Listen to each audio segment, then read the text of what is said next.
नमस्कार साथियों, आज हम राजस्थान सुजस का जो अगस्त माह का अंक है उसके बारे में हम बात करेंगे, क्योंकि जितनी भी राजस्थान सरकार के द्वारा जो भी परीक्षाएं आयोजित करवाते हैं उसमें 10% जो प्रश्न होते हैं, चाहे वो किसी भी लेवल की हो, उसमें राजस्थान सुजस और आर्थिक समीक्षा जो बजट से पहले राजस्थान सरकार द्वारा प्रकाशित किया जाता है उसमें से पूछे जाते हैं।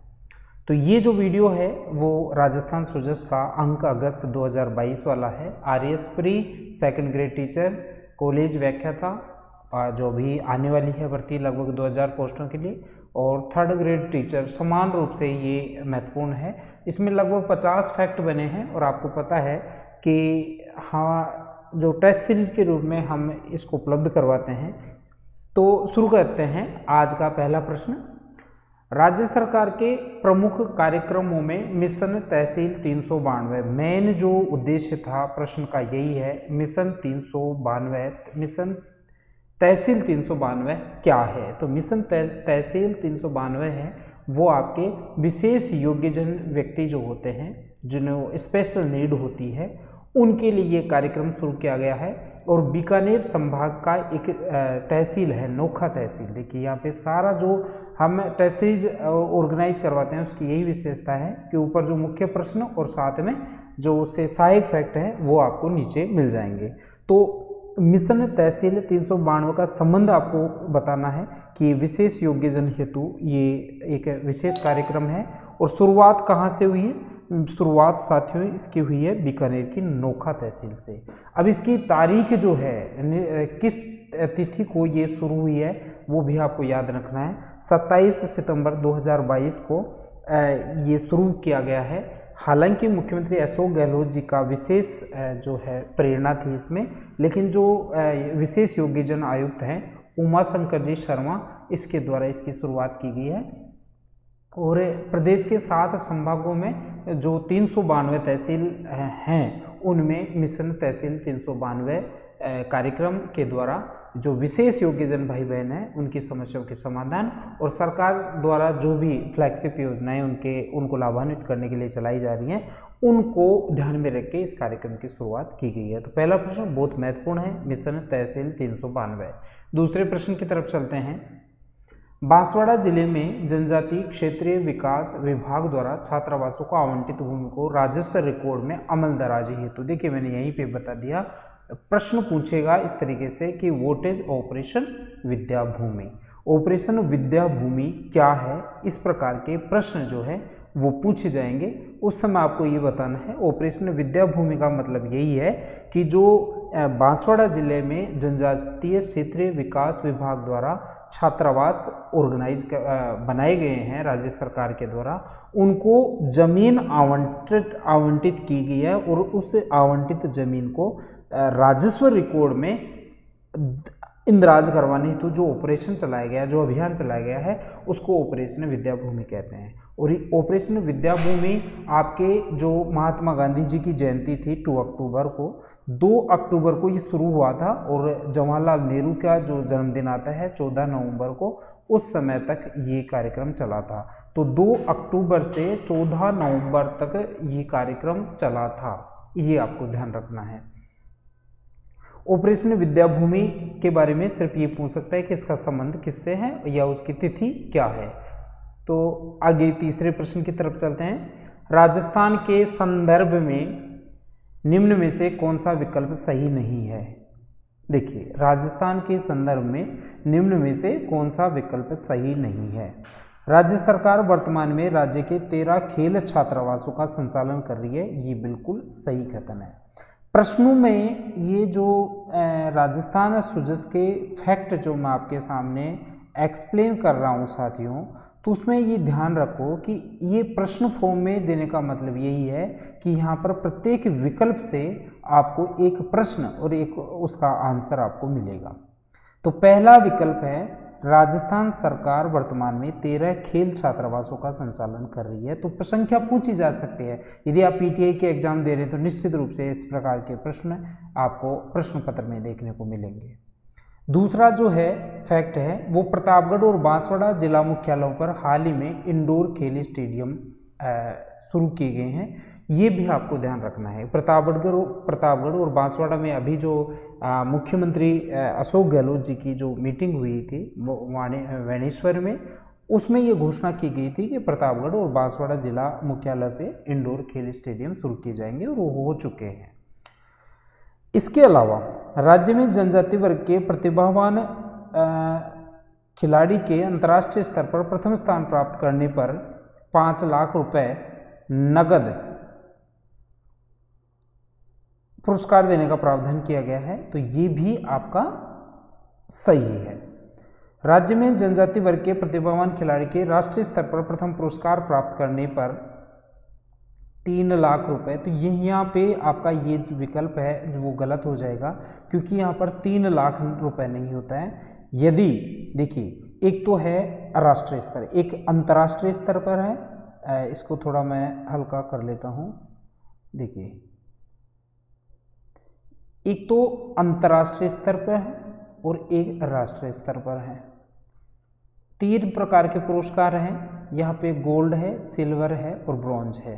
तो अंतर्राष्ट्रीय स्तर पर यदि कोई जनजाति वर्ग का प्रतिभावान छात्र जो है कोई पुरस्कार प्राप्त करता है तो गोल्ड प्राप्त करता है तो उसको 5 लाख रुपए, सिल्वर प्राप्त करता है तो 3 लाख रुपए नगद, और ब्रॉन्ज प्राप्त करता है तो 2.5 लाख रुपए उसको नगद पुरस्कार दिया जाता है। और यदि वो राष्ट्रीय स्तर पे कोई खेल प्रतियोगिता है उसमें यदि वो हिस्सा लेता है और गोल्ड प्राप्त करता है तो उसको 2 लाख रुपए, सिल्वर प्राप्त करता है तो 1.5 लाख रुपए, और यदि जो है वो ब्रॉन्ज प्राप्त करता है तो 1.25 लाख रुपए उसको नगद पुरस्कार के रूप में दिया जाता है। इसलिए तीसरे प्रश्न का जो सही उत्तर है वो है राज्य में जनजाति वर्ग के प्रतिभावान खिलाड़ी के राष्ट्रीय स्तर पर प्रथम पुरस्कार प्राप्त करने पर 3 लाख के स्थान पे 2 लाख रुपए आपको यहाँ पे आता, तो ये विकल्प भी सही हो जाता। चलिए चौथे प्रश्न की तरफ चलते हैं। हाल ही में राज्य सरकार ने वैनेश्वर धाम, सवाई माता मंदिर एवं मचींद माता, बहुत इंपॉर्टेंट प्रश्न है, इसमें आपको ये ध्यान रखना है। प्रश्न पूछा जा सकता है कि बताइए सवाई माता का मंदिर कहाँ है या मचींद माता का मंदिर कहाँ है, तो ये आपको ध्यान रखना है। मुख्यमंत्री अशोक गहलोत ने 3 करोड़ रुपए का बजट पारित किया है। 3 मंदिर हैं, एक तो सवाई माता का मंदिर है जो आपको पता होना चाहिए कहाँ है, मचींद माता का मंदिर है, और वैनेश्वर धाम जो है आपको पता है, ये तो पॉपुलर प्रश्न है। तो ये जो आपका वैनेश्वर धाम है उसके बारे में आपको देखना था। सवाई माता और मचींद माता का मंदिर निम्न में से कहाँ है ये आपको ध्यान रखना है। तो सवाई माता का मंदिर आपके बांसवाड़ा में है और मचींद माता का मंदिर आपके राजसमंद में है। ये 2 प्रश्न आपको ध्यान रखने हैं। सवाई माता का मंदिर पूछा जा सकता है, मचींद माता का मंदिर पूछा जा सकता है, और तीनों मंदिरों के लिए 3 करोड़ की राशि का आवंटन यहाँ पर किया गया था, इस वजह से ये ज़्यादा पॉपुलर हो गया। 5वां प्रश्न है आर्थिक समीक्षा और जो आपका सुजस में भी ये प्रश्न आएंगे। बजट 2021-22 में अनुसूचित जनजाति के समावेशी विकास हेतु कुल कितना बजट आवंटित किया गया, तो आपको पता है ये 100 करोड़ रुपए की राशि मुख्यमंत्री अशोक गहलोत ने ये जनजाति विकास हेतु किया था। तो 100 करोड़ राशि को आपको ध्यान रखना है। 6वां प्रश्न है राज्य सरकार द्वारा जनजाति विकास हेतु किए जा रहे अभिनव प्रयासों में से निम्न में से कौन सा सही नहीं है। आपको ये ध्यान रखना है कि प्रत्येक विकल्प से एक प्रश्न आपको मिलने वाला है। पहला प्रश्न आ सकता है कि निम्न में से मारवाड़ जनजाति विकास बोर्ड की स्थापना कहाँ की गई है, तो मारवाड़ जनजाति विकास बोर्ड की स्थापना जोधपुर में की गई है। कथन बिल्कुल सही है। प्रश्न पूछा जाएगा मारवाड़ जनजाति विकास बोर्ड की स्थापना कहाँ की गई है, तो जोधपुर में। अभी वीर तेजाजी किसान कल्याण बोर्ड के स्थापित करने की मांग भी उठ रही है, और राजस्थान के जो भी जाट विधायक हैं उन सब ने इस चीज़ को पुरजोर वकालत की है कि किसान विकास बोर्ड, जिसका नाम तेजाजी के नाम पर, लोक देवता तेजाजी के नाम पर होना चाहिए और बोर्ड बनना ही चाहिए, इस प्रकार की बातें चल रही हैं। तो मारवाड़ जनजाति विकास बोर्ड की स्थापना के बारे में आपको ध्यान रखना है। इसमें की स्थापना जोधपुर में की गई थी। दूसरे विकल्प की तरफ चलते हैं। हाल ही में जोधपुर में नवीन जनजातीय आवासीय विद्यालय की स्थापना की गई है। अभी जोधपुर में एक नया भवन बना है, आवासीय विद्यालय यहाँ पे बनाया गया है, तो ये भी सही है। अनुसूचित जनजाति के समावेशी विकास हेतु 100 करोड़ रुपए का बजट आवंटन किया गया है, ये अभी हमने बात की थी। चौथा प्रश्न जो विकल्प है, इंदिरा गांधी मातृत्व पोषण योजना के तहत जनजातीय क्षेत्रों में दूसरी संतान के जन्म पर 16,000 रुपये की आंशिक सहायता दी जाती है। तो ये जो विकल्प है इसी वजह से गलत है, क्योंकि 16,000 नहीं, दूसरी संतान के उत्पन्न होने पर 6,000 रुपये की आर्थिक सहायता दी जाती है। और ये जो योजना है वो इंदिरा गांधी की 103वीं जयंती पर जो है 2020 में मनाई गई थी। तो उस समय 19 नवंबर 2020 को इस योजना की शुरुआत हुई थी। और इस शुरुआत में जब द्वितीय संतान उत्पन्न होती है तो वहाँ पर आपको 6,000 रुपये की आर्थिक सहायता गर्भवती महिला को या धात्री महिला को दी जाती है। बहुत महत्वपूर्ण प्रश्न है 7वां, राजस्थान जनसंपर्क विभाग द्वारा प्रकाशित। देखिए एक बार प्रश्न पूछा गया था कि सुजस किसके द्वारा प्रकाशित की जाती है, कितने महीने में ये प्रकाशित होती है। तो ये 2 प्रश्न हैं, यहाँ पर मैंने इस प्रश्न में ही ये बता दिया कि इसका प्रकाशन राजस्थान जनसंपर्क विभाग द्वारा किया जाता है। और ये मासिक पत्रिका है, पहले 2 महीने में एक बार निकलती थी, आजकल ये मासिक आधार पे निकलती है। और राजस्थान की जितनी भी फ्लैगशिप योजनाएं हैं, राजस्थान सरकार के द्वारा जो भी कुछ जन कल्याण में किए गए कार्य हैं, उनके सब के बारे में इस सुजस अंक में वर्णन दिया हुआ रहता है। तो ये जो अगस्त अंक है, अगस्त अंक के अनुसार वर्तमान में राजस्थान की कुल आबादी में आदिवासी जनसंख्या का प्रतिशत कितना है, बहुत महत्वपूर्ण है। अभी कल परसों आपके मारवाड़ अंचल में, मेवाड़ अंचल में जो बड़ा सम्मेलन हुआ था, प्रधानमंत्री मोदी वहाँ पे पहुँचे और हेडिंग बनी थी कि प्रधानमंत्री मोदी ने 14% आबादी को कवर करने का किया प्रयास, और अचानक वहाँ पे वो पहुँचे। तो यहाँ पर आपको ध्यान रखना है कि आदिवासी आबादी लगभग 14% है। इस तथ्य को, इस फैक्ट को आप अच्छे से याद रख लेना, ठीक है। चलिए आगे पहुँचते हैं। 8वां प्रश्न है, राजस्थान सुजस अंक अगस्त 2022 के अनुसार राजस्थान राज्य पालनहार योजना के संदर्भ में असत्य कथन का चयन कीजिए। पालनहार योजना बहुत महत्वपूर्ण योजना है, क्योंकि अभी अगस्त और सितंबर में इसका नया सर्वे हुआ है और निश्चित रूप से प्रश्न देखने को मिलेगा, चाहे आपकी आरएएस की परीक्षा हो और चाहे आपकी असिस्टेंट प्रोफेसर कॉलेज व्याख्याता जो है उसकी परीक्षा हो। तो ये जो आपका है राजस्थान राज्य पालनहार योजना के बारे में आपको अच्छे से ध्यान रखना है। पालनहार योजना से संबंधित जो भी प्रश्न पूछे जा सकते हैं वो मैंने यहाँ पे बताने का प्रयास किया है। पहला विकल्प जो है इसकी शुरुआत को लेकर है, तो 8 फरवरी 2005 को इसकी शुरुआत हुई थी, बिल्कुल सही है। इसके अंतर्गत 0 से 18 आयु वर्ग के जो भी बालक हैं, अनाथ बच्चे हैं, उनको लाभार्थी माना गया है। हालांकि अनाथ होना ही जरूरी नहीं है, उसमें आजकल कुछ और मापदंड भी जोड़े हैं।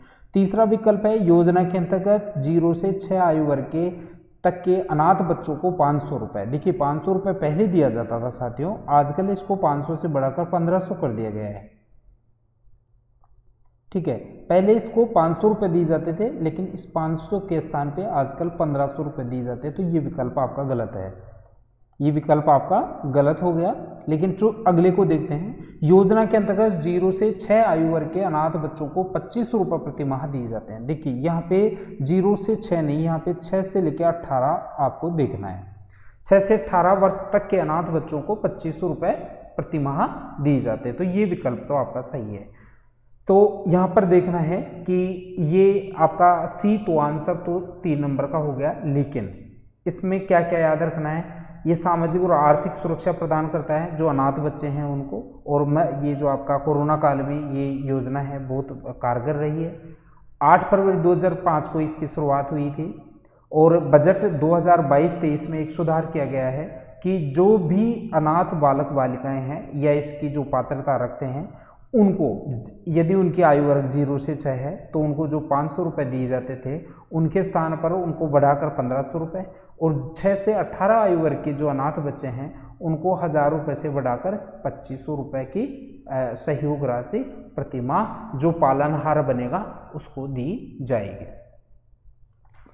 9वां प्रश्न है, निम्नलिखित में से कौन सा नवनिर्मित है? अभी ये आधार बनाया है कि ये प्रश्न कहाँ से उठाया है, राजस्थान सुजस का जो अंक है अगस्त का, तो वागड़ टूरिस्ट सर्किट हाल ही में बना है, वागड़ टूरिस्ट सर्किट, इसमें किसको शामिल नहीं किया गया है? देखिए, वागड़ टूरिस्ट सर्किट में मानगढ़ धाम को लिया गया है, देव सोमनाथ को लिया गया है जो शिव मंदिर है, वैनेश्वर धाम को लिया गया है, गलियाकोट, अर्थुना, त्रिपुर सुंदरी, कडाना, माही बाजार, सागर बांध, पीर फखरुद्दीन दरगाह, सोम कमला अम्बा बांध समेत बांसवाड़ा के जो भी प्रमुख तीर्थ स्थल हैं, टूरिस्ट स्थल हैं, उनको इसमें शामिल किया गया है। लेकिन श्रीनाथ जी के मंदिर को जो राजसमंद में पड़ता है इसमें शामिल नहीं किया गया है, इसलिए 1 नंबर का विकल्प आपका सही आंसर हो जाएगा। 10वां प्रश्न है, राजस्थान सुजस के अगस्त अंक के अनुसार निम्नलिखित में से कहाँ वैदिक गुरुकुल की स्थापना की गई है? बहुत महत्वपूर्ण है प्रश्न, वेरी इंपॉर्टेंट प्रश्न है। तो ये आपका जो वैदिक गुरुकुल की स्थापना की गई है वो बांसवाड़ा में की गई है, और बांसवाड़ा में गुरु गोविंद जनजाति विश्वविद्यालय है साथियों, गुरु गोविंद जनजाति विश्वविद्यालय बांसवाड़ा, तो वहाँ पर वैदिक गुरुकुल की स्थापना की गई है। 11वें प्रश्न की तरफ चलते हैं, राज्य सरकार के निर्देशानुसार निम्न में से किस जिले में मिशन कोटड़ा की शुरुआत की गई है? तो मिशन कोटड़ा, कोटड़ा तहसील है साथियों, कहाँ की है? उदयपुर की। तो मिशन कोटड़ा कहाँ शुरू होना चाहिए? उदयपुर में, तो उदयपुर आपका आंसर हो जाएगा। और इसमें होगा क्या कि राज्य सरकार ने ये निर्देश दिया है कि सुशासन की स्थापना के लिए जो भी नवाचार होने चाहिए वो करना चाहिए आपको, और पालनहार योजना से जो बच्चे वंचित रह गए, अर्थात जिनको पालनहार योजना का लाभ नहीं मिल रहा है, उन बच्चों के लिए कोटड़ा तहसील में मिशन कोटड़ा जो उदयपुर के जिला कलेक्टर हैं ताराचंद मीणा द्वारा इस योजना को शुरू किया गया है। तो ताराचंद मीणा का नाम आपको ध्यान रखना है, IAS ऑफिसर हैं और उदयपुर के कलेक्टर हैं, उनके द्वारा मिशन कोटड़ा अभियान शुरू किया गया है। और क्यों किया गया है? क्योंकि राजस्थान सरकार में जो पालनहार योजना चल रही है उस पालनहार योजना के लाभों से यदि कोई बालक बालिका जो अनाथ श्रेणी में है और पात्रता रखता है उसको यदि लाभ नहीं मिल रहा है तो इस योजना के तहत मिशन कोटड़ा जो योजना है उस योजना के तहत उनको लाभ दिया जाएगा। चलिए अगले प्रश्न की तरफ चलते हैं। कालीबाई भील मेधावी छात्रा स्कूटी योजना के तहत वर्तमान में राज्य सरकार द्वारा प्रतिवर्ष कितनी स्कूटी प्रदान की जा रही हैं? तो बजट में हर एक बार इसके बारे में उल्लेख होता है और राशियां, ये इनकी संख्या जो है बढ़ाई जा रही हैं, लेकिन वर्तमान में यदि देखे जाए तो लगभग 6000 जो है स्कूटी वितरित की जा रही हैं। और कई बार राजस्थान सरकार ये भी कहती है कि स्कूटी के बदले यदि राशि देनी पड़े तो 40,000 रुपये की एक मुफ्त राशि भी दी जा सकती है। और यदि कोई भील बालिका है, आदिवासी बालिका है और कक्षा 12 में यदि उसके 75% अंक से ज़्यादा हैं तो वो इस कालीबाई भील स्कूटी योजना की पात्रता रखती है। 13वां प्रश्न है, निम्न कथनों पर विचार कीजिए। एडू ट्रिप ऐप, देखिए एक तो यहाँ पे एक तो पोर्टल का नाम है और एक आपका ऐप का नाम है, तो ये दोनों ऐप्स के बारे में आपको ध्यान रखना है। दोनों ऐप्स के जो कथन हैं वो बिल्कुल सही हैं, और यदि आप ये देखना चाहें कि सत्यता का क्या प्रमाण है तो राजस्थान सुजस की अगस्त अंक के पेज नंबर 34 पे आप जाके देख सकते हैं। वहाँ पे लिखा हुआ है कि एजू ट्रिप ऐप द्वारा जनजातीय आश्रम छात्रावासों में सतत मूल्यांकन प्रक्रिया लागू की गई है। तो बिल्कुल सही है, ये सतत मूल्यांकन प्रक्रिया द्वारा मतलब इसमें क्या है कि टेस्ट लेते हैं और टेस्ट लेने के बाद इनसे अपलोड किया जाता है, ऑटो जनरेटेड रिजल्ट बनता है और उसके माध्यम से सारा जो मूल्यांकन है वो प्रक्रिया बहुत कम समय में पूरा हो जाता है। और ये कि पोर्टल है HSMS पोर्टल द्वारा जनजाति या आश्रम या एकलव्य छात्रावास जो हैं उन पर जो मॉनिटरिंग की जा रही है वो HSMS पोर्टल के माध्यम से की जा रही है और तुरंत इस पे डेली रिपोर्ट्स को अपडेट की जाती है, जिसमें एक स्थान पर बैठे उच्च अधिकारी इनकी प्रभावी मॉनिटरिंग कर सकते हैं। 14वां प्रश्न है, हाल ही में राजस्थान क्रिकेट अकादमी निम्न में से कहाँ स्थापित करने की घोषणा मुख्यमंत्री अशोक गहलोत द्वारा की गई है? तो यहाँ पर आपको ध्यान रखना है, जोधपुर का बरकतुल्ला खां स्टेडियम है, वहाँ पर ये अकेडमी बनेगी, जोधपुर का बरकतुल्ला खां स्टेडियम। आदिवासियों के महाकुंभ के नाम से प्रसिद्ध सीताबाड़ी का मेला निम्न में से कहाँ भरता है? देखिए साथियों, आजकल RPS से भी कुछ न कुछ करंट का पुट लिए हुए ट्रेडिशनल जीके से रिलेट करके प्रश्न पूछती है। तो आदिवासियों का महाकुंभ के नाम से प्रसिद्ध सीताबाड़ी का मेले के बारे में पूछेगा तो ये पूछ सकता है कि कब भरता है। तो आपको पता है ये ज्येष्ठ माह की कृष्ण पक्ष की अमावस्या को भरता है, लेकिन सीताबाड़ी का मेला भरता कहाँ है और वर्ष में कितनी बार भरता है, कौन से कस्बे में भरता है, ये सारा भी आपको ध्यान रखना है। और कई बार ये भी पूछा जा सकता है कि जैसे आपको ज्येष्ठ माह की कृष्ण पक्ष की अमावस्या न मिल के बड़ पूजनीय अमावस्या पूछ ले, बड़ पूजनीय अमावस्या के बारे में भी आपको ध्यान रखना है। बड़ पूजनीय अमावस्या हमेशा ज्येष्ठ माह के कृष्ण पक्ष की अमावस्या को कहा जाता है। तो इस प्रकार ये जो राजस्थान सुजस का आपका अगस्त माह का अंक था, उसके लगभग 50 फैक्ट बनते हैं और उन 50 फैक्टों को इस वीडियो में कवर करने का प्रयास किया गया है। अभी 2-3 दिन में जैसे ही आपका वो तैयार हो जाएगा, सितंबर माह का सुजस भी एक्सप्लेन किया जाएगा। यदि आपको ये प्रयास ठीक लगा तो वीडियो को लाइक ज़रूर करें और हो सके तो शेयर करें ताकि और लोग भी इससे लाभान्वित हो सकें। और यदि आपको किसी भी प्रकार की कोई क्वेरी है तो निश्चित रूप से आप कमेंट सेक्शन में जाके हमें बता सकते हैं। वीडियो की PDF यदि आपको चाहिए तो इसी वीडियो के डिस्क्रिप्शन में आपको हमारे सभी सोशल साइट्स के नेटवर्क मिल जाएंगे, लिंक मिल जाएंगे, जिसके माध्यम से आप इसको डाउनलोड कर सकते हैं। धन्यवाद।